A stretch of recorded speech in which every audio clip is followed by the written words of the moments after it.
The heavy steel door slammed shut behind Isaiah Porter with a sound that seemed to echo through his very soul. At 52 years old, the man who once commanded $50,000 per performance now stood in a concrete room that smelled of disinfectant and desperation, clutching a worn folder of sheet music with trembling hands. Before him sat 37 men in orange jumpsuits, their faces hardened by years behind bars, their eyes filled with skepticism, and something darker, a challenge that made his heart race with fear he hadn't felt since his first performance at Carnegie Hall 30 years ago. But this was no Carnegie Hall. This was Colorado Supermax, a maximum security prison where the most dangerous criminals in the state served their time. And Isaiah Porter, once hailed as the greatest fusion pianist of his generation, was about to teach his first music class. The question that hung in the air, unspoken but deafening, was simple. What could a fallen virtuoso possibly teach men who had lost everything? Isaiah Porter's name was once synonymous with musical genius. From the smoky jazz clubs of Chicago, where he cut his teeth at 16, to the grand concert halls of Europe, where he revolutionized the fusion of jazz and classical piano, Isaiah had lived the dream that few musicians ever achieve. 3 Grammy nominations, performances for presidents, a documentary about his unique style that blended Thelonious Monk's angular genius with Chopin's emotional depth. He was by every measure that mattered a legend.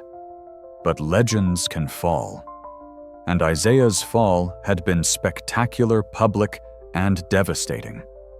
Now, 3 years after his release from an 18-month prison sentence, ironically not this prison, but a minimum security facility 200 miles away, Isaiah found himself standing in front of men who had every reason to doubt him, to mock him, to reject what he had to offer.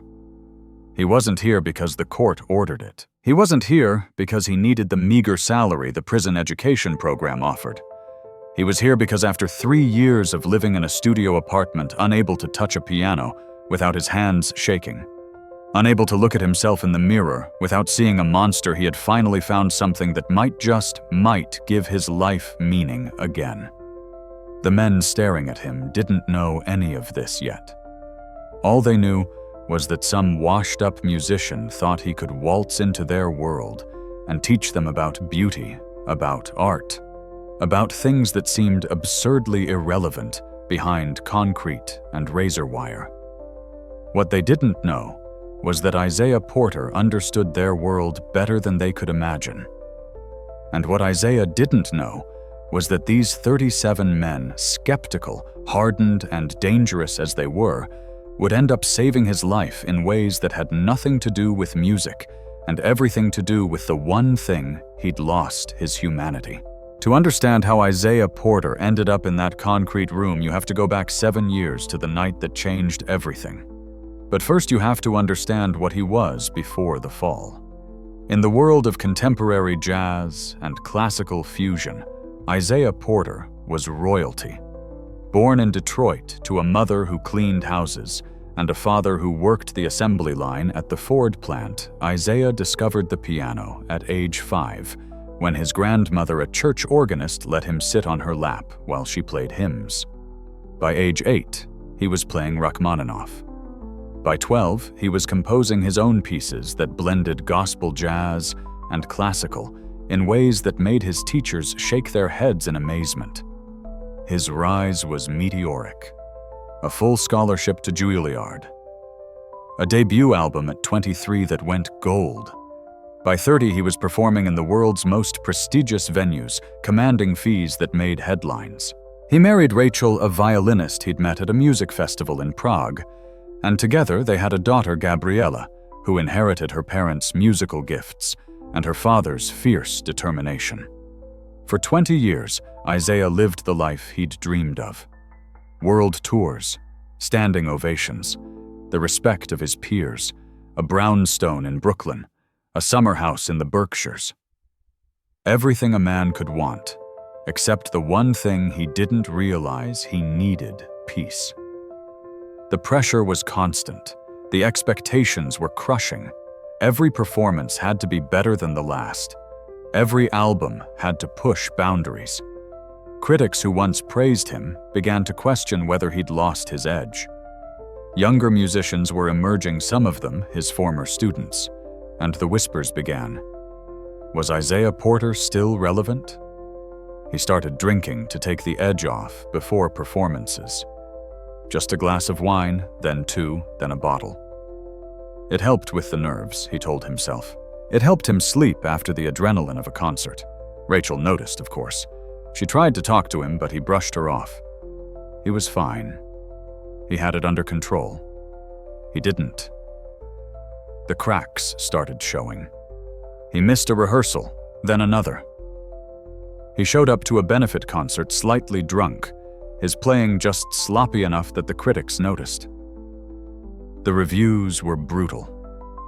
Porter's magic has faded. A shadow of his former self. Perhaps it's time for the legend to step aside. The drinking got worse. Rachel threatened to leave to take Gabriella. They fought constantly. His agent started getting complaints. Venues began to reconsider bookings. The downward spiral accelerated, and Isaiah, stubborn and proud, refused to admit he had a problem. Then came the night that destroyed everything. It was supposed to be his comeback. A prestigious gala at Lincoln Center, a performance that would remind everyone why Isaiah Porter was a name that mattered. He'd been sober for 3 days, determined to prove he still had it. But 3 days wasn't enough. The withdrawal made his hands shake. The anxiety was overwhelming. And so an hour before the performance, he drank. Not a glass, not a bottle, but enough to steady his nerves, he told himself. Enough to get through the night.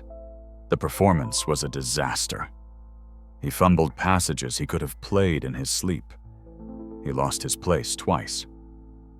And then, in the middle of Rachmaninoff's Piano Concerto No. 2, his hands simply stopped working. He sat there frozen while the orchestra ground to a halt, and 2,000 people watched in horrified silence. He fled the stage. In the green room, a reporter tried to interview him to ask what had happened. Isaiah, drunk and humiliated, shoved the man so hard he fell and hit his head on a table.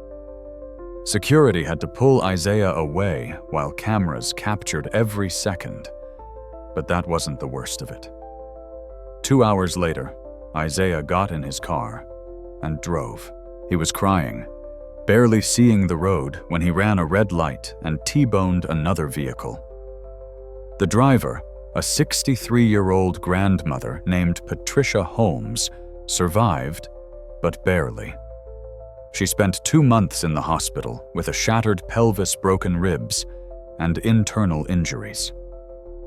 Isaiah's blood alcohol level was 3 times the legal limit. The arrest made national news. The trial was swift. Isaiah pled guilty to aggravated DUI and assault. The judge gave him 18 months in prison, 3 years probation, and a lifetime of knowing he'd nearly killed an innocent woman because he was too proud and too broken to ask for help. Rachel filed for divorce while he was in prison. Gabriella, who was 23 at the time, sent one letter. I can't look at you right now. Maybe someday, but not now. Isaiah lost everything: his career, his family, his reputation, his sense of self. When he was released after 18 months, he had nowhere to go, and no idea who he was anymore. He found a studio apartment in a rough neighborhood in Denver, worked odd jobs, and avoided music entirely. For 3 years, he didn't touch a piano. Couldn't. Every time he tried, his hands would shake, and he'd remember that night at Lincoln Center, the sound of metal on metal, the sight of Patricia Holmes being loaded into an ambulance. He existed, but he wasn't living. Until the day he saw an ad in the newspaper, music teacher needed for prison education program. Experience required. Second chances given. And something in Isaiah stirred for the first time in 3 years. Isaiah stared at the ad for 3 days before he called. He told himself it was a bad idea. Who was he to teach anyone anything? He'd destroyed his own life through selfishness and addiction. What could he possibly offer to men who were locked away from society? But the ad said second chances given, and those 3 words wouldn't leave him alone. During his 18 months in prison, the one thing that had kept Isaiah sane was music. Not making it, he wasn't allowed access to instruments, but listening to it, remembering it, analyzing it in his head. His cellmate, a man named Tommy, who was serving 5 years for drug dealing, had noticed Isaiah humming one day. "You know music?" Tommy had asked. "I used to," Isaiah had replied. Tommy had gotten excited. He'd always wanted to learn an instrument, he said. His mama had played guitar, and before she died, she'd made him promise he'd learn to play anything. But life had gotten in the way, and then prison had gotten in the way, and now he figured it was too late. Isaiah had spent the next 6 months teaching Tommy music theory, using paper and pencil to show him chord progressions, rhythms, composition. They never touched an instrument, but Tommy learned. And in teaching Tommy, Isaiah had found something. He'd lost a sense of purpose that had nothing to do with his own glory. Now, 3 years later, staring at that ad, Isaiah remembered Tommy. He remembered the light in the young man's eyes when he finally understood how harmony worked. He remembered feeling for the first time since the accident, like maybe he wasn't just a waste of oxygen. He made the call. The interview was humbling. The prison education director, a no-nonsense woman named Carol Jenkins, looked at his resume, the Grammy nominations, the world tours, with an expression that was hard to read. "That's impressive," she said. "But that's not what I'm asking about. I want to know why you want to do this." Isaiah took a deep breath. "Because I spent 18 months in prison. Because I destroyed my life and hurt people because I was selfish and scared. Because for the last 3 years I've been trying to figure out if there's any way to be something other than the worst thing I've ever done. And I think maybe I can help someone else find what I'm looking for." Carol studied him for a long moment. "You know what you're walking into? These aren't music students who signed up because they love Beethoven. These are violent offenders, murderers, armed robbers, men who've spent most of their lives in cages. They will test you. They will try to break you, and some of them will hate you just for being on the outside." "I know," Isaiah said, "and I still want to try." Carol leaned back in her chair. "You understand that you'll be paid basically nothing. $400 a week, I understand, and you'll have to pass a background check even though you have a record." "I understand. And if even one of these men threatens you, or if the class becomes a security issue, we shut it down immediately. No second chances. I understand." Carol handed him a folder.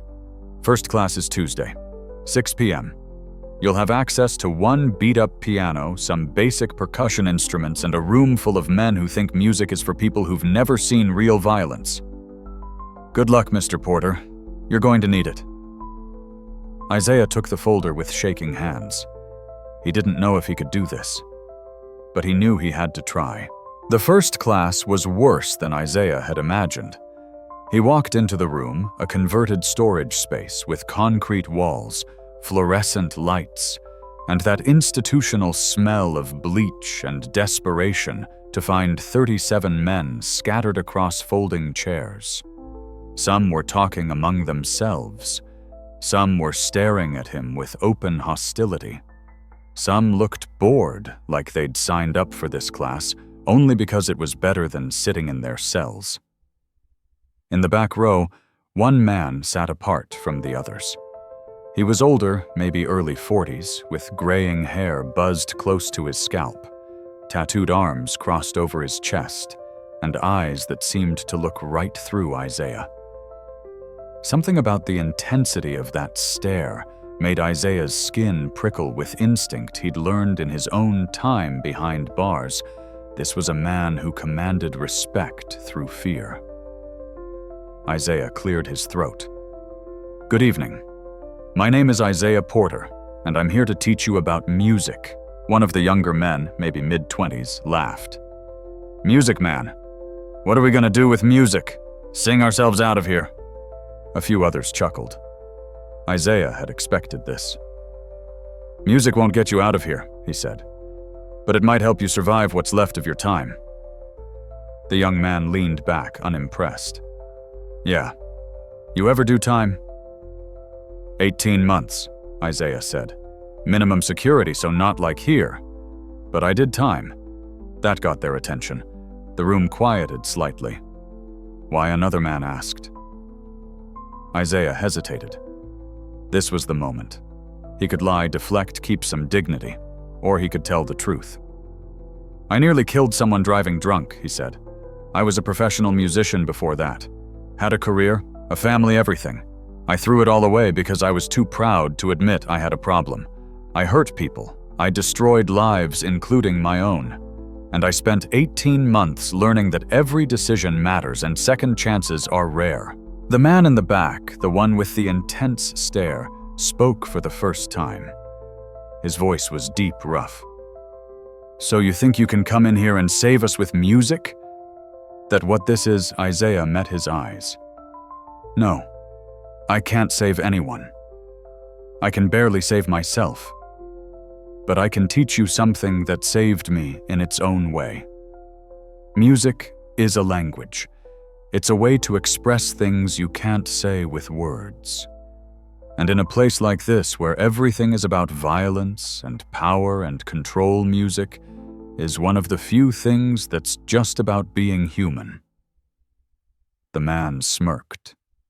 "That's some pretty poetry, teacher. But I've been here 11 years.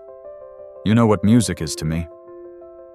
It's the radio playing while I watched my daughter's funeral on a screen because they wouldn't let me go. So spare me the redemption speech." The room went completely silent. Isaiah felt the weight of those words, the rage and grief behind them. He didn't know what to say. The man stood up. "I'm Deacon, and I'm only here because it beats working laundry detail. But don't expect me to sing Kumbaya and pretend this matters." He walked out. Several others followed. Isaiah stood there feeling like he'd already failed. The remaining men looked at him, waiting to see if he'd break. He took a breath. "Okay, for those of you who are still here, let's start with the basics." He spent the next hour teaching them about rhythm, about melody, about the fundamental building blocks of music. Some paid attention. Most didn't. By the end of the class, Isaiah was exhausted, humiliated, and questioning every decision that had led him to this moment. As he packed up his materials, one man approached. He was younger than most, maybe late 20s, black like Isaiah, with a scar running down his left cheek. "Hey," the man said quietly. "I'm Raymond. I just wanted to say, I appreciate what you're trying to do. My girl, she's raising our son by herself. He's 4 now. I haven't seen him since he was 6 months old, but she sends me pictures and videos when she can. And I keep thinking, when I get out, if I get out, I want to be able to give him something. Something good. Maybe music could be that thing." Isaiah felt something shift in his chest.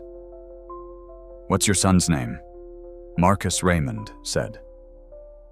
"After my father." "Then let's make sure you have something to give him," Isaiah said. "You come back next week." Raymond nodded. "Yeah. I'll be here." As Isaiah walked out of the prison that night past the security checkpoints, and through the gates that separated the imprisoned from the free. He thought about Deacon's words about Raymond's hope about the 37 men who'd sat in that room. Most of them hadn't cared. Some had been openly hostile, but just one had seen the possibility. And maybe Isaiah thought that was enough to keep trying. Week 2 was barely better. 12 men showed up down from the original 37. Deacon wasn't among them, but Isaiah could feel his presence somehow, like the man was watching even from a distance. Isaiah taught them about chord progressions, about how music creates emotion by playing with expectation and resolution. He tried to make it relevant, tried to connect it to their lives, but he could see the skepticism in their eyes. Music theory was abstract. These men needed something concrete. By week 3, only 10 were showing up regularly. Raymond was always there, eager and attentive. A few others seemed genuinely interested. But Isaiah knew he was losing them. He was teaching music like he was back at Juilliard, like these were students who'd chosen to be there. He needed to change his approach. And then Deacon showed up again. It was week 4. Isaiah was demonstrating something on the beaten-up upright piano in the corner, a simple blues progression, trying to show how just 3 chords could tell a story. The door opened, and Deacon walked in late, his presence filling the room immediately. He took his seat in the back, arms crossed, that same intense stare fixed on Isaiah. Isaiah kept teaching, but he was acutely aware of Deacon watching him.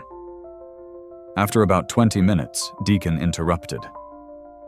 "That's not real music," Deacon said.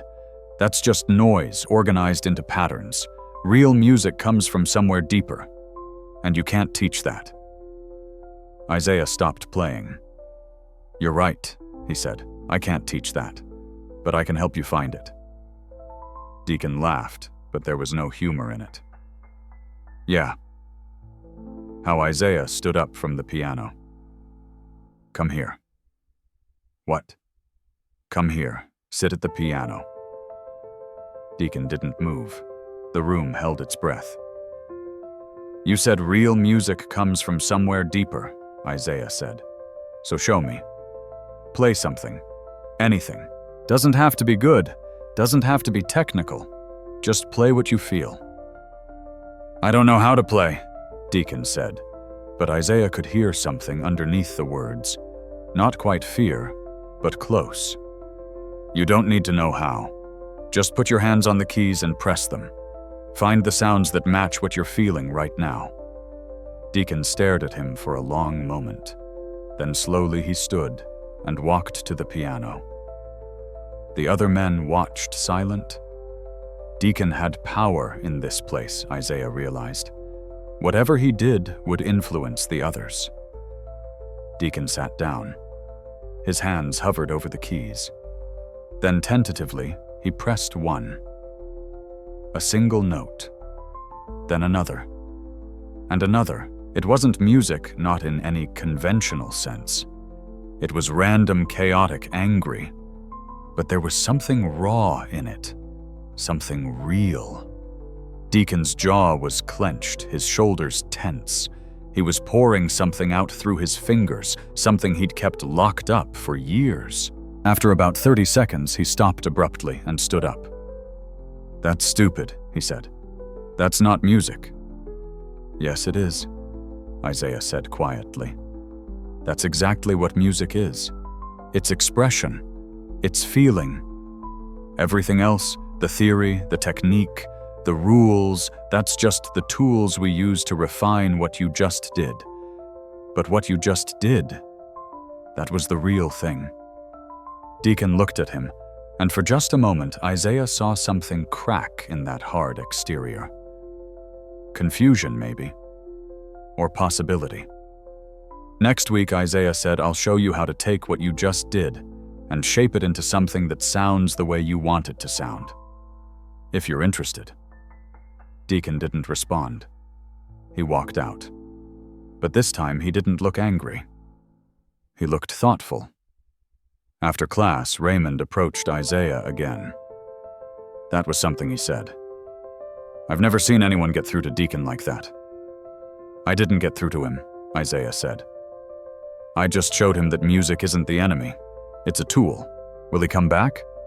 Isaiah packed up his materials. "I don't know, but I hope so." The next week, 13 men showed up. Deacon was one of them. He didn't say anything when he came in. He just took his seat, arms crossed, and waited. Isaiah fought to keep the relief off his face. That week, Isaiah changed his entire approach. Instead of teaching theory first, he focused on expression. He had each man choose an emotion, anger, sadness, joy, fear, and then experiment with sounds that represented that emotion. It was chaotic, it was messy, but it was real. Raymond discovered he had a natural sense of rhythm. He started playing percussion, creating beats that were simple but effective. Another man, Lucas, a white guy in his mid-30s, who'd been quiet until now, revealed that he'd played trumpet in high school. Isaiah dug up an old trumpet from the prison's supply closet, and Lucas, rusty as hell, managed to get a few notes out. And Deacon sat at that piano, and week by week began to find patterns in the chaos. Isaiah started teaching them actual technique, but always in service of expression. He showed Raymond how to layer rhythms, how to create complexity. He worked with Lucas on breathing on embouchure, on getting the trumpet to sing instead of squawk. And he sat with Deacon, showing him simple chord progressions, helping him understand how harmony worked. "Music is math," Isaiah told Deacon one evening. "But it's also magic. The math part, that's what makes it work. But the magic, that's what makes it matter. And you've got the magic. I'm just helping you with the math." Deacon didn't say much, but he kept showing up. And slowly, almost imperceptibly, the hostility in his eyes began to fade, replaced by something that looked almost like curiosity. By week 8, 25 men were attending regularly. Word had spread. The class wasn't boring theory anymore. It was something real, something that connected to who they were and what they'd lived through. Men who'd never touched an instrument were experimenting with sound. Men who'd spent years shutting down their emotions were finding ways to express themselves that didn't involve violence. And Isaiah, for the first time in years, felt like he was doing something that mattered. As the weeks turned into months, something unexpected happened. The music class became more than just a class. It became a community. These men, hardened by violence, isolated by concrete and steel, defined by their worst moments, began to see each other differently. Raymond and Lucas became friends, an unlikely pair who'd bonded over their shared frustration with learning new skills. Others formed smaller groups, helping each other practice giving feedback, even laughing together.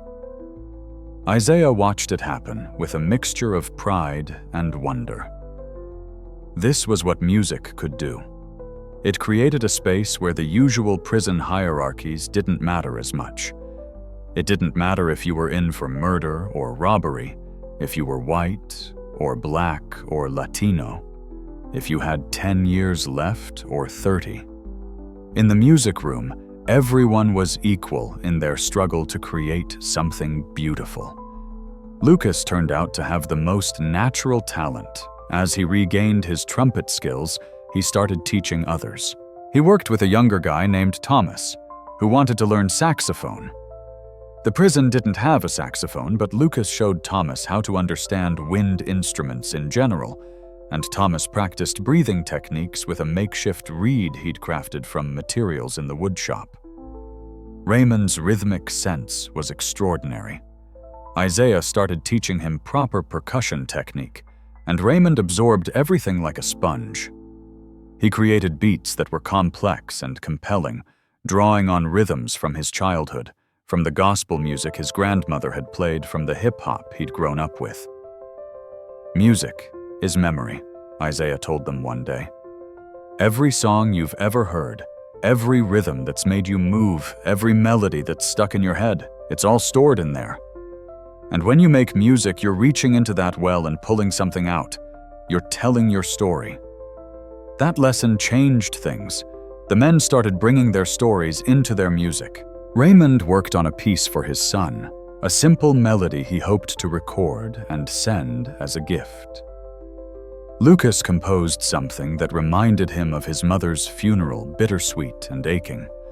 Others explored sounds that connected to their childhoods, their mistakes, their hopes for the future. And Deacon slowly began to open up. It happened in small ways at first. He'd make a comment during class offering advice to another student. He'd stay after to practice his fingers, gradually becoming more confident on the keys. He never talked about his daughter directly, but Isaiah noticed he was drawn to certain melodies, lullabies, gentle pieces, music that might comfort a child. One evening after everyone else had left, Deacon sat at the piano playing a simple progression Isaiah had taught him. He played it over and over, refining it, finding variations. "That's beautiful," Isaiah said quietly. Deacon stopped playing. "It's the song I should have sung to Emma." It was the first time he'd spoken her name. Isaiah waited, sensing there was more. "She asked me near the end," Deacon continued, his voice rough. "She was so sick and she couldn't sleep, and she asked me to sing her a lullaby. But I didn't know any. I was raised hard, you know. My old man didn't sing. Nobody sang. So I just sat there. I held her hand, and I sat there, and I couldn't give her the one thing she asked for." He played the progression again, his hands trembling slightly. "6 months after she died, I killed a man," Deacon said. "Got drunk, got in a fight outside a bar, and I beat him to death with my fists. I barely remember it. And every day since I've asked myself if I was trying to join Emma, if I wanted someone to kill me so I didn't have to keep living without her. But nobody did. Instead, I got life. And I've spent 11 years in this place trying to figure out if there's any point to still being alive when the only person who mattered is gone." Isaiah's throat was tight. "I can't tell you if there's a point," he said, "but I can tell you that what you just played, Emma would have loved that." Deacon's hands stilled on the keys. "You think so, I know so. Because it's real. It's you. And that's what kids need, something real from their parents. Not perfection, just love." Deacon was quiet for a long time. Then he said, "Teach me more. I want to make it better. I want to make something she would have been proud of." From that night on, Deacon was no longer an obstacle. He became one of Isaiah's most dedicated students, and more than that, he became an ally. When new guys came to the class and brought attitude, Deacon was the one who'd shut it down, who'd tell them to respect what Isaiah was trying to do. The class grew to 30 regular attendees. Carol, the education director, noticed the change. She told Isaiah that several other inmates had requested to join, that guards had commented on the positive atmosphere on class nights, that the program was becoming something special. "You're doing good work here," Carol said. "I'll be honest, I didn't think it would last a month. But you've built something real." Isaiah didn't know how to explain that he wasn't building anything, the men were. He was just giving them the tools. But he also couldn't deny that he was being rebuilt too.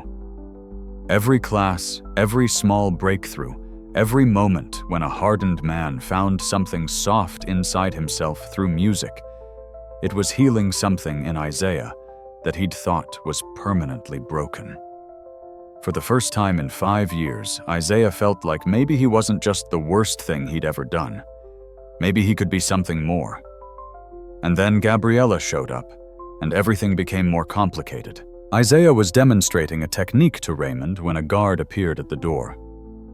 "Porter, you have a visitor." Isaiah frowned. He'd told the prison staff he didn't want visitors during class time.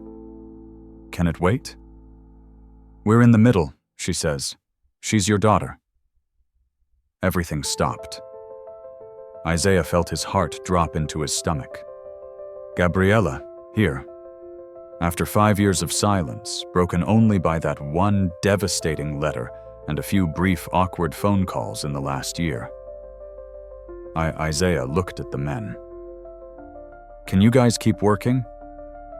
Raymond, you lead them through that exercise we did last week. Raymond nodded, understanding in his eyes. Go. We got this. Isaiah followed the guard through the labyrinth of corridors past security checkpoints to the visitors area. And there she was. Gabriella had changed. She was 28 now, no longer the young woman who'd sent him that letter. Her hair was shorter, professional. She wore a business suit. She looked successful, put-together adult. And when she saw him, her expression was guarded, careful. They sat down across from each other, a table between them. Hi, Dad, she said. The word hit him like a physical blow. Dad. She hadn't called him that in 5 years. Gabriella, he managed. Why are you here? I called the apartment. Your landlord said you were working at a prison, teaching music. She paused. I had to see if it was true. It's true, Isaiah said. 3 times a week. It's not much, but why? The question was sharp. Why are you doing this? Isaiah took a breath. Because I needed to do something that mattered, something that wasn't about me. Gabriella looked away. Mom told me you'd been trying to reach out. She said you'd been sober for 3 years. I have been. 3 years, 2 months, 17 days. He'd stopped counting at some point, but his body remembered. But this isn't about staying sober. This is about finding out if I'm capable of being useful to anyone. And are you? The question was a challenge and a plea at the same time. Isaiah heard what she was really asking. Are you still the man who destroyed our family? Or is there something left worth salvaging? I don't know, Isaiah said honestly. I'm trying. These men, they don't care about my Grammy nominations or my old reputation. They just want something real, and teaching them, helping them find music in this place. It's the first real thing I've done in years. Gabriella was quiet. Then she said, I was so angry at you, for so long. Do you know what it was like watching you destroy yourself? Watching you push Mom away, push me away, destroy everything we had. I know, Isaiah said, his voice breaking. And I'm so... Don't apologize, Gabriella interrupted. I've heard you apologize. Mom's heard you apologize. Mrs. Holmes has heard you apologize. Apologies don't fix anything. Then what do you want from me? Gabriella's eyes filled with tears. I want to know if my father still exists, or if he died in that car accident and I've just been mourning someone who's already gone. Isaiah felt like he couldn't breathe. I'm here, he said. I'm right here. I'm not the man I was before everything fell apart. That man was broken in ways I didn't understand. But I'm not dead, Gabriella. I'm trying to become someone who deserves to be your father again. Show me, Gabriella said. What, show me? Take me to your class. Let me see what you're doing. Isaiah hesitated. The class was his space, the one place where his past didn't define him. Bringing Gabriella in it felt vulnerable, dangerous. But maybe that was the point. Okay, he said. The class meets tomorrow night, 6 p.m. I can get you cleared as a visitor. Gabriella nodded. I'll be there. The next evening, Gabriella showed up exactly at 6. Isaiah had told the men they'd have a visitor, that she was important to him, and that he'd appreciate their respect. They'd agreed, though he could see the curiosity in their eyes. Gabriella entered the room and stopped taking it in. The concrete walls, the battered piano, the men in orange jumpsuits watching her with expressions ranging from curiosity to suspicion to careful neutrality. Isaiah introduced her simply.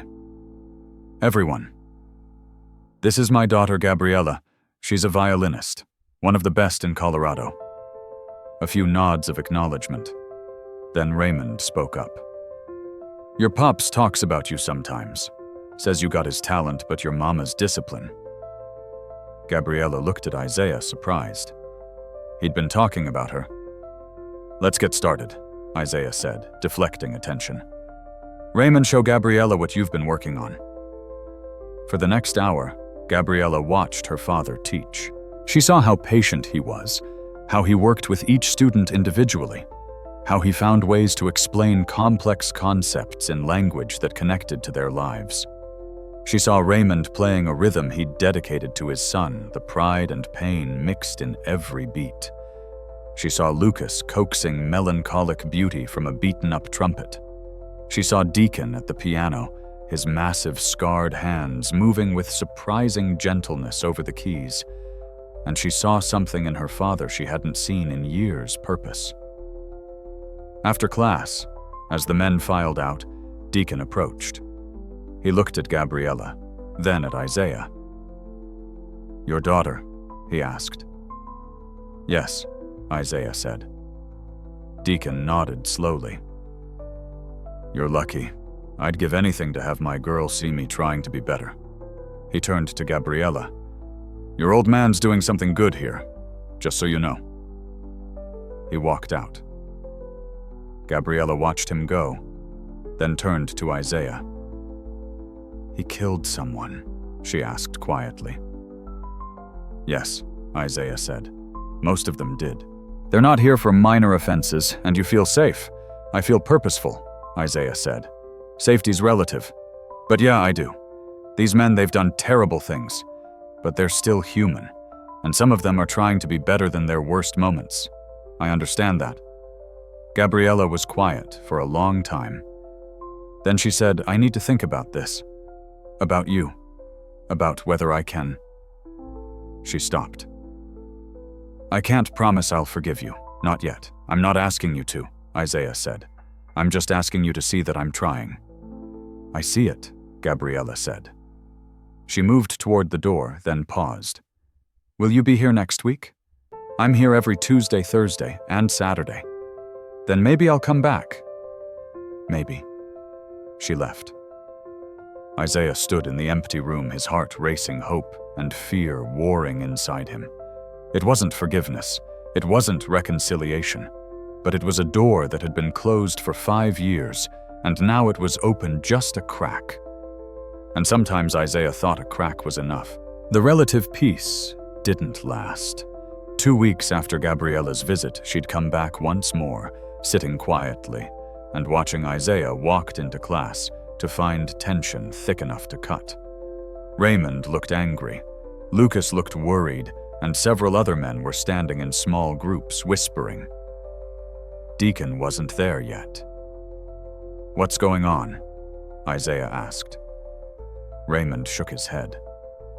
You'll see. 5 minutes later, Deacon arrived. But this wasn't the Deacon who'd been slowly opening up, who'd been working on his piano piece with dedication. This was the Deacon from those first weeks, hard, angry, radiating violence. Isaiah started the class, but he could feel something was wrong. Deacon sat in the back, arms crossed, that familiar hostile stare, back in full force. 20 minutes in, as Raymond was demonstrating a rhythm pattern, Deacon suddenly stood up. This is bullshit, he said loudly. Everyone stopped. We're sitting here playing pretend, Deacon continued, like music is going to change anything, like it matters. But nothing we do in here matters. We're still in cages. We're still going to die in cages. And all this, he gestured around the room, is just a distraction from that reality. Isaiah kept his voice calm. Deacon, what's going on? What's going on? Deacon laughed bitterly. I'll tell you what's going on. I got a letter yesterday. Emma's mother, my ex, she's remarried. And the guy, he's a good man, better than I ever was. And Emma's little sister. I have another daughter I've never met. Did you know that? Born while I was in here. And that kid is going to grow up thinking her father is the man who married her mother, not the convict who's never going to get out. That's what's going on. The room was silent. So, forgive me, Deacon said, his voice dripping with sarcasm. if I don't think your little music therapy session is going to fix that."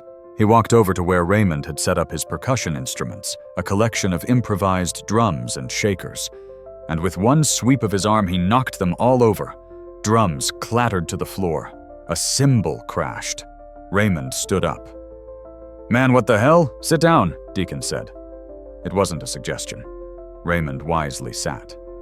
Deacon turned to Isaiah. "You want to help us? You can't? You're just here to feel better about your own failures? This isn't about us. It's about you trying to prove you're not a piece of shit. But guess what? You are. And so am I. And so is everyone in this room. And music doesn't change that." He headed for the door. Isaiah should have let him go. Should have de-escalated, let Deacon cool off, dealt with it later. But something in him snapped. "You're right," Isaiah said. Deacon stopped. "You're absolutely right," Isaiah continued. "I am trying to prove I'm not a piece of shit. And maybe I am just here to make myself feel better. But you know what? I don't care. Because even if my motives are selfish, even if this is all about me trying to fix something I can never actually fix, the end result is that for 3 hours a week, men in this prison get to be something other than their crimes. They get to create instead of destroy. They get to hope instead of despair. And if my selfish motives lead to that, then fine, I'll be selfish." Deacon turned around slowly. "You don't know anything about my life." "You're right, I don't. But I know something about losing everything. I know what it feels like to want someone to kill you because living hurts too much. And I know that the only thing that kept me alive was the smallest possibility that maybe, just maybe, I could do something that mattered before I died." "And you think this matters?" Deacon gestured at the room. "You think any of this makes a difference?" "Yes," Isaiah said simply. "Because I've seen Raymond's face when he plays that rhythm for his son. I've seen Lucas remember his mother without drowning in grief. I've seen you at that piano playing the lullaby Emma never got to hear, and I've seen something in your eyes that I haven't seen anywhere else in this prison piece. Even if it's just for a moment, even if it doesn't change your sentence or bring back what you've lost, that moment of peace matters." Deacon's jaw clenched. His hands were fists. For a second, Isaiah thought the man might actually hit him. Then Deacon's shoulders sagged. The rage drained out of him, leaving something raw and broken. "I can't," Deacon's voice cracked. "I can't keep pretending this is going to end well. I'm never getting out. Emma's gone. My other daughter doesn't know I exist. And playing piano doesn't change any of that." "No," Isaiah said quietly. "It doesn't. But it gives you a way to honor Emma, to remember her with something beautiful instead of just pain. And maybe that's enough." Deacon looked at the piano. Then he walked over to it, sat down, and put his hands on the keys. But he didn't play. He just sat there, his head bowed. Isaiah dismissed the class early. The other men filed out quietly, giving Deacon space. Raymond paused at the door, looking back, but Isaiah shook his head. This was something Deacon needed to work through alone. When they were alone, Isaiah sat down next to Deacon on the piano bench. "You want to know why I really came here?" Isaiah said. "It's not just about redemption or proving I'm a good person. It's because after I got out of prison, I spent 3 years wanting to die. Every single day I thought about it. And the only reason I didn't do it was because I was too much of a coward. But that's not living. That's just existing. And I was so tired of existing." He paused. "Then I saw that ad, and I thought maybe if I can help someone else find a reason to keep going, maybe I can find one for myself. That's the truth.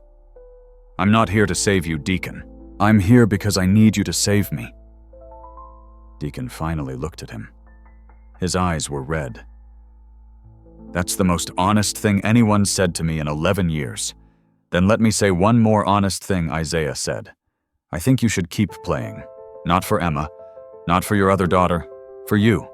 Because you deserve to have something in your life that's just yours, that's just about creating instead of destroying, that reminds you that you're more than the worst thing you've ever done." Deacon was quiet for a long time. Then slowly he began to play. The melody he'd been working on, the lullaby. It was rough, imperfect, full of mistakes. But it was real.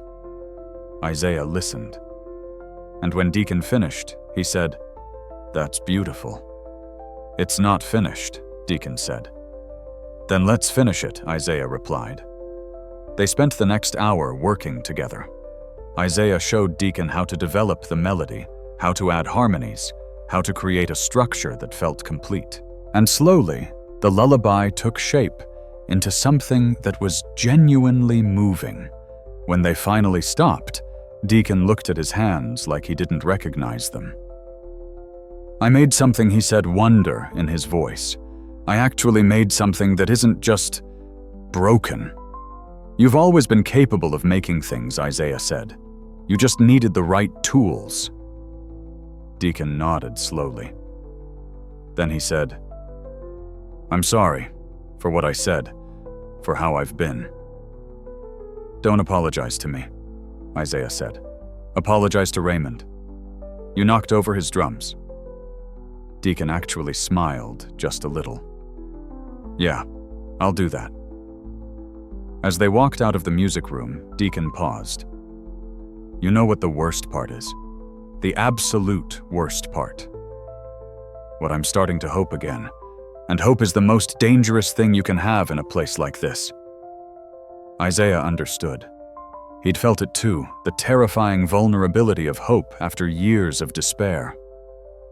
"Yeah," he said, "but maybe it's worth the risk." 3 weeks after the confrontation with Deacon, Isaiah walked into class with a proposal. "I want to put on a concert," he said. The room went quiet. Then Raymond laughed. "A concert like an actual concert." "An actual concert," Isaiah confirmed. "Here in the prison. We'll invite other inmates, staff, maybe some families, and everyone in this class will perform something.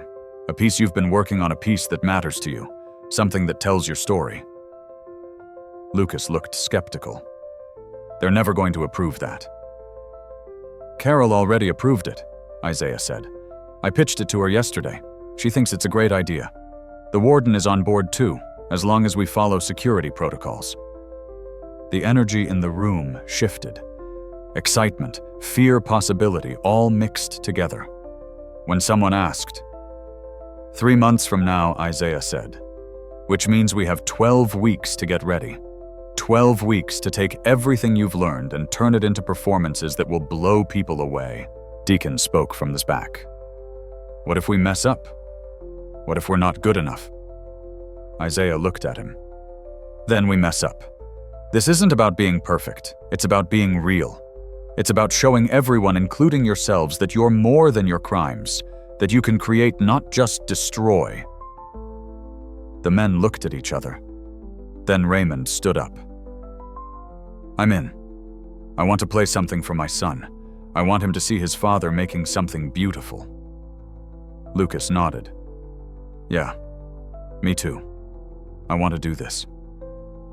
One by one, the others agreed. Even Deacon, after a moment's hesitation, raised his hand. "All right," Isaiah said, feeling something swell in his chest. Pride, hope, fear, all tangled together. "Let's get to work." The next 12 weeks were the hardest and most rewarding of Isaiah's life.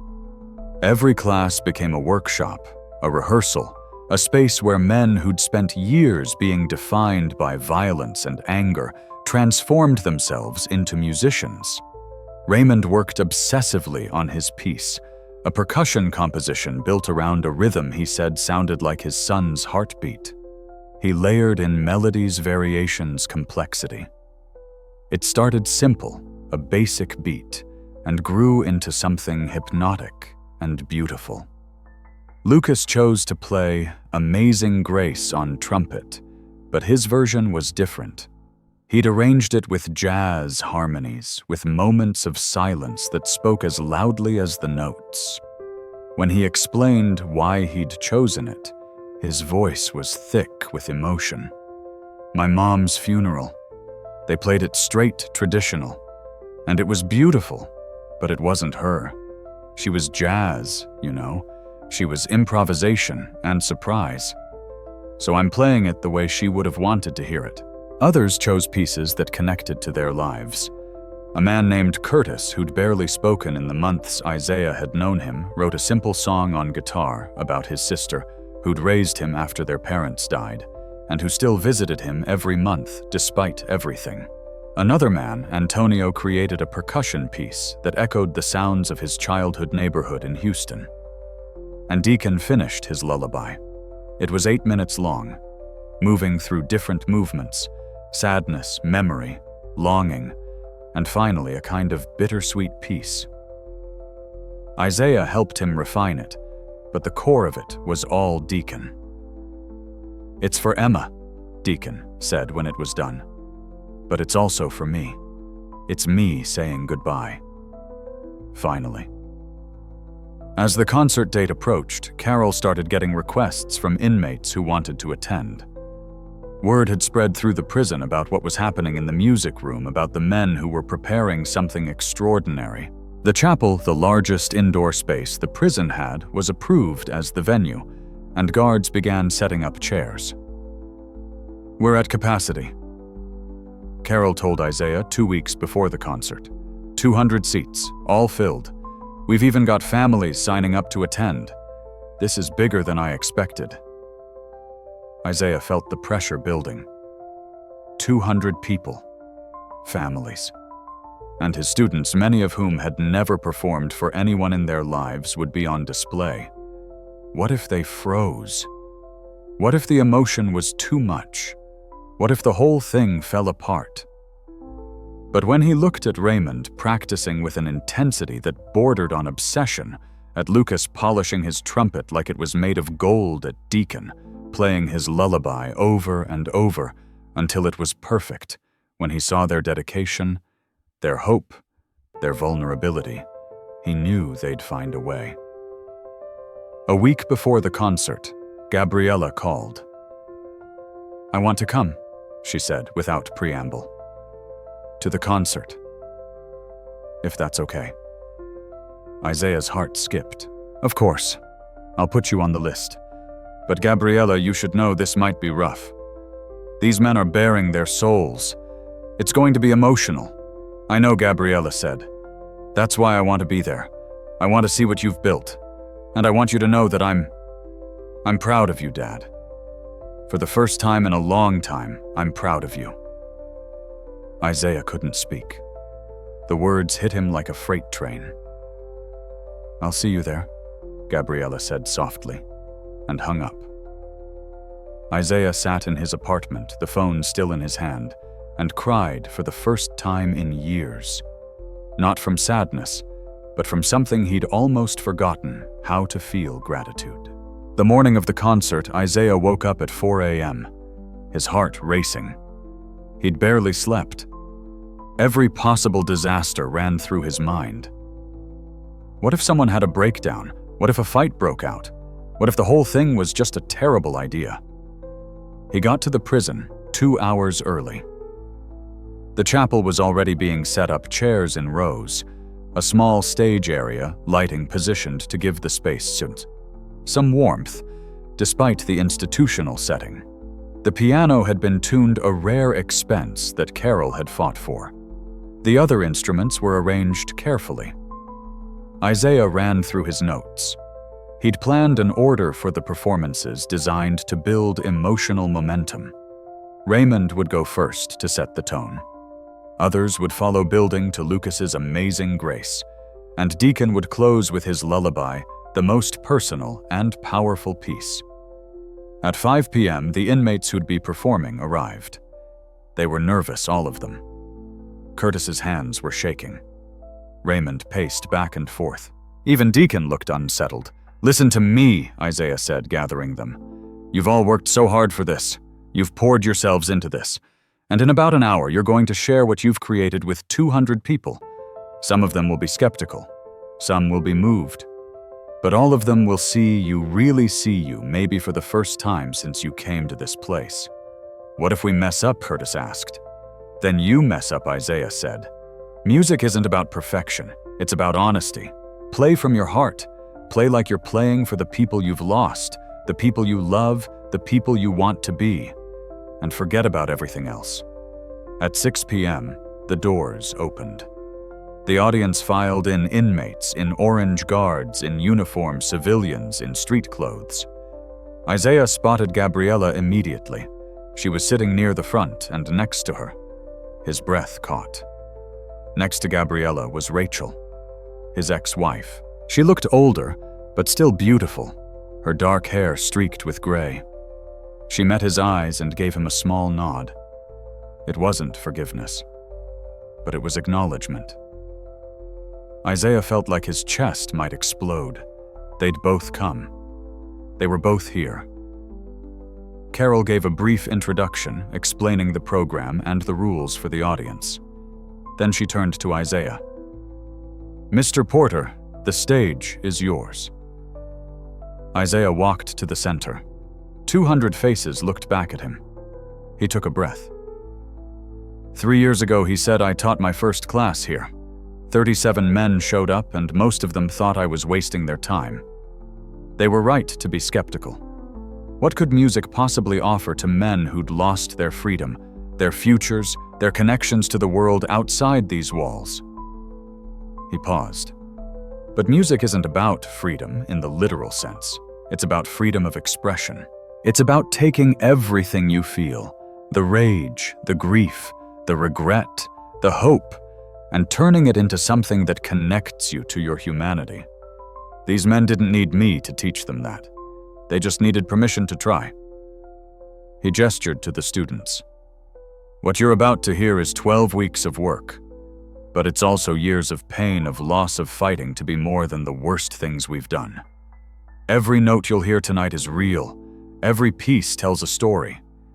And I ask you to listen not just with your ears, but with your hearts. He stepped back. Raymond stood up looking terrified.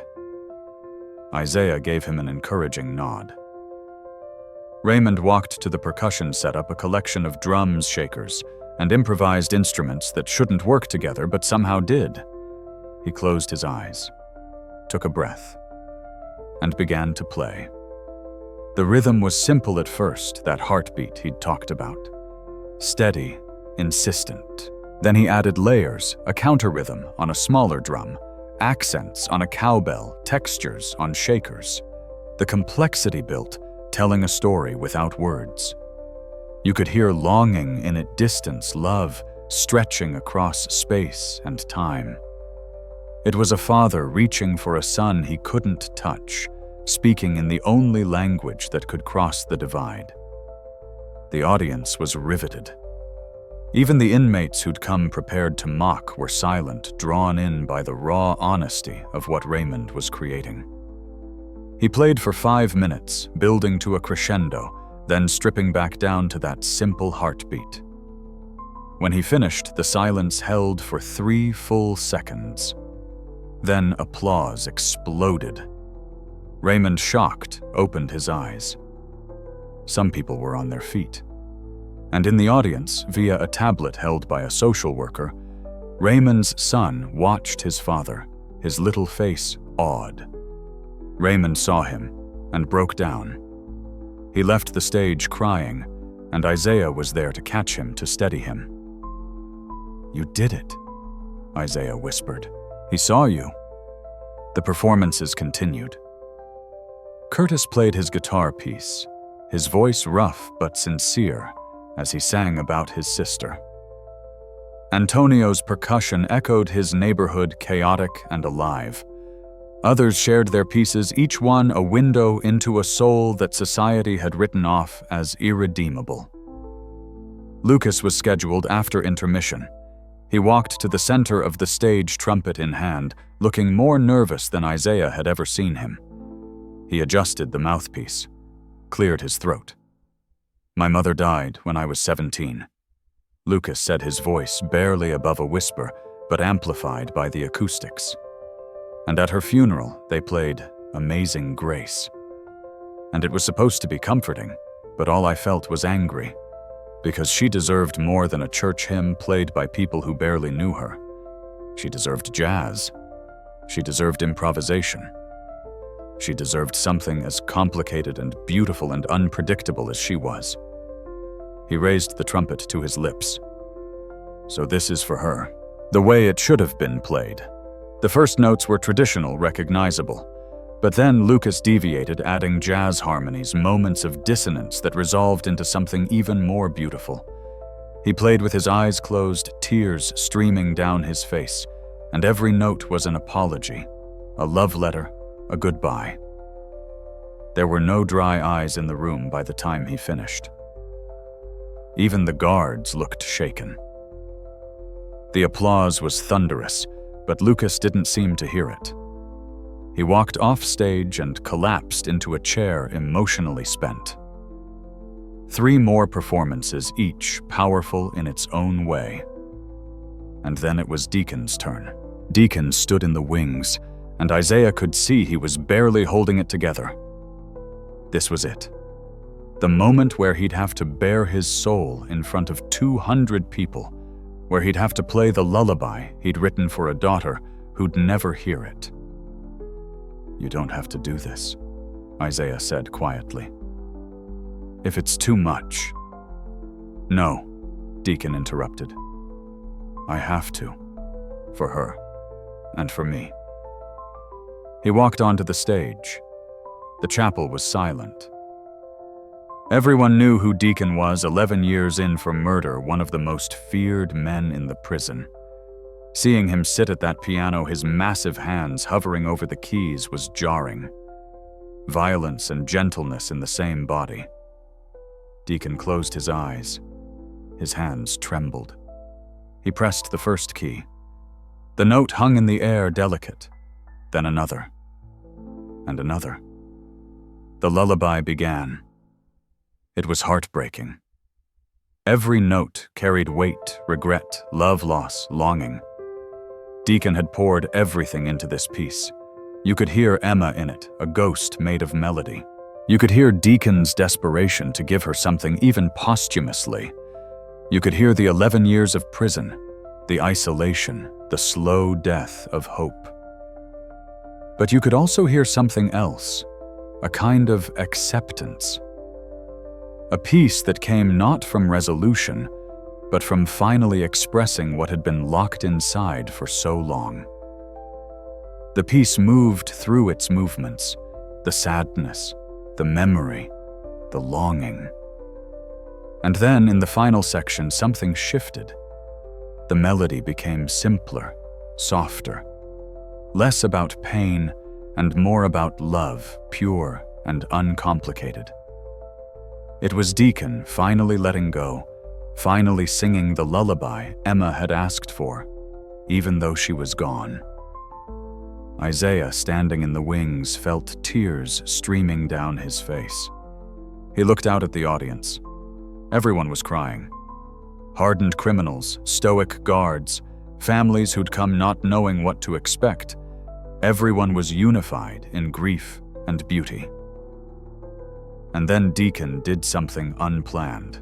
As the lullaby neared its end, he began to sing, his voice rough and untrained, but achingly sincere. "Sleep now, little one, let the angels sing. Tomorrow's far away, you've got your angel wings. I'll hold you in my heart until we meet again. Sleep now, little Emma. This is not the end." It was simple, almost childlike, but it was everything. It was the father Deacon had wanted to be finally speaking to his daughter across the divide of death. The last note faded. Deacon sat there, hands still on the keys, his entire body shaking. The silence that followed was profound, reverent. Then Isaiah did something he hadn't planned. He walked onto the stage. He sat down next to Deacon at the piano. and he began to play a gentle harmony that supported Deacon's melody weaving around it like a conversation. Slowly, Raymond stood up from the audience. He walked to the stage, picked up his drumsticks, and added a heartbeat rhythm underneath soft supportive. Lucas joined them with his trumpet playing counter melodies that soared above. One by one, the other students came up. Curtis with his guitar, Antonio with percussion. All of them adding their voices to this spontaneous ensemble, this moment of collective expression that no one had rehearsed, but everyone understood. It wasn't planned. It was pure musical instinct, all of them speaking the language Isaiah had taught them. All of them saying the same thing. You're not alone. Your pain is our pain. Your hope is our hope. We're all trying to find redemption in this broken place. The improvisation lasted maybe 3 minutes, though it felt eternal. And when it finally resolved, when the last note faded away, the silence was absolute. Then Deacon looked up at his fellow musicians, at Isaiah, at the audience, and he said simply, "Thank you." The applause that followed wasn't just for the performance. It was for the courage it took to be that vulnerable. It was for the transformation they'd all witnessed, men who'd been defined by violence creating something so beautiful it transcended the walls that held them. People stood. Guards, inmates, families, everyone on their feet. And Deacon, who'd carried the weight of guilt and grief for 11 years, finally allowed himself to break down completely. Isaiah's hand on his shoulder, his fellow musicians surrounding him, all of them holding him up. After the concert, after the standing ovation had finally subsided and the audience began to file out, Isaiah stood in the emptying chapel, emotionally wrung out. Carol approached him, her eyes red. That was... She couldn't find words. "I've worked in prisons for 20 years. I've never seen anything like that." "They did it," Isaiah said. "Not me, them. You gave them the tools," Carol said. "Don't diminish what you've done here." As she walked away, Isaiah felt a presence beside him. He turned to find Gabriella and Rachel standing there. For a moment, no one spoke. Then Gabriella stepped forward and hugged him, the first time she'd done so in 5 years. "I'm so proud of you, Dad," she whispered. "I didn't think it was possible to be proud of you again. But I am." Isaiah held his daughter, unable to speak through his tears. When they finally separated, he looked at Rachel. She studied him for a long moment. "You've changed," she said finally. "Really changed." "I'm trying," Isaiah said.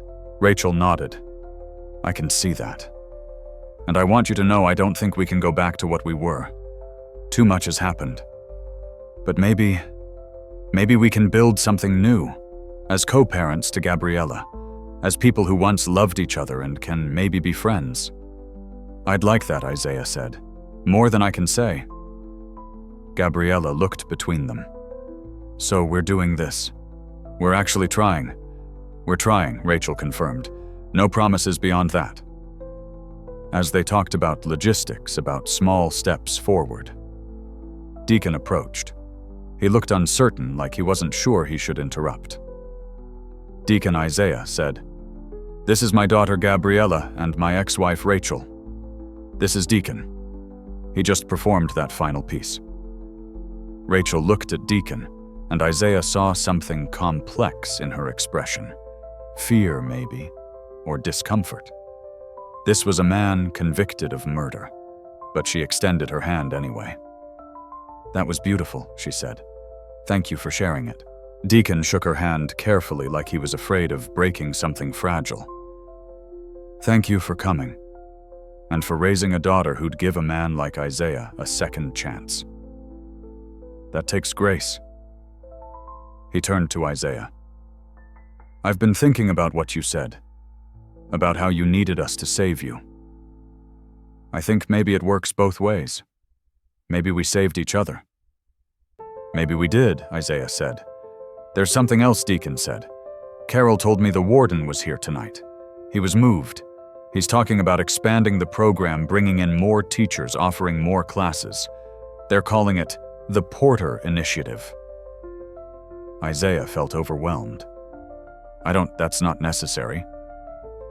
Yes, it is, Deacon said firmly. What you started here, it's bigger than one class. There are men in this prison who need what we found, and they deserve the chance to find it. As Deacon walked away, Raymond approached with a tablet. Mr. Porter, my son wants to talk to you. On the screen was a little boy 4 years old with Raymond's eyes. Hi, the boy said shyly. My daddy says you taught him how to make music. Isaiah's throat tightened. Your daddy taught himself. I just showed him where to look. Can you teach me too? The boy asked. When I'm bigger, Isaiah looked at Raymond, who was barely holding back tears. If your daddy says it's okay, I'd be honored. The boy beamed. Daddy says I'm going to be a drummer like him. After they said goodbye, Isaiah found a quiet corner of the chapel and sat down trying to process everything. 6 months ago, he'd been a broken man living in a studio apartment, unable to touch a piano, convinced his life had no purpose. Now he was surrounded by evidence that he'd helped create something that mattered. Lucas sat down next to him. You okay?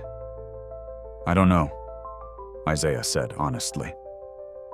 I feel like I'm supposed to have some profound realization, some moment of clarity. But mostly I just feel grateful and terrified that it'll all fall apart. It won't, Lucas said, because it's not built on you. It's built on what we all found together, and that's stronger than any one person. 6 months after the concert, Isaiah sat in the prison's music room, which had been expanded and renovated, now twice the size, with new instruments and better equipment. The Porter Initiative, as it was officially called, had grown beyond anything Isaiah had imagined. 3 new music teachers had been hired. Classes were offered 5 days a week. Over 100 inmates were now participating. Raymond had been released 2 months ago. He was living in a halfway house, working at a community center, and teaching drum lessons to kids every Saturday. His son came to every class. Isaiah had visited once, watching Raymond with his boy, the two of them creating rhythms together. It was one of the most beautiful things Isaiah had ever seen. Lucas was up for parole in 3 months. He'd been accepted into a music education program at a community college contingent on his release. He had a plan, get his degree, come back to prisons, teach music to other inmates. Someone did it for me, he'd said. I need to pass it forward. Deacon would never be released. Life without parole. But he'd become the program's unofficial leader, mentoring new students, helping them find their way into music the way Isaiah had helped him. He'd recorded his lullaby, and his ex-wife had allowed his younger daughter to hear it. She'd sent a letter saying it was beautiful that it helped her understand the father she'd never met. It wasn't closure, but it was something. As for Isaiah, he'd finally moved past just existing. He still had hard days. He still carried the weight of what he'd done, but he'd found purpose in helping others find theirs.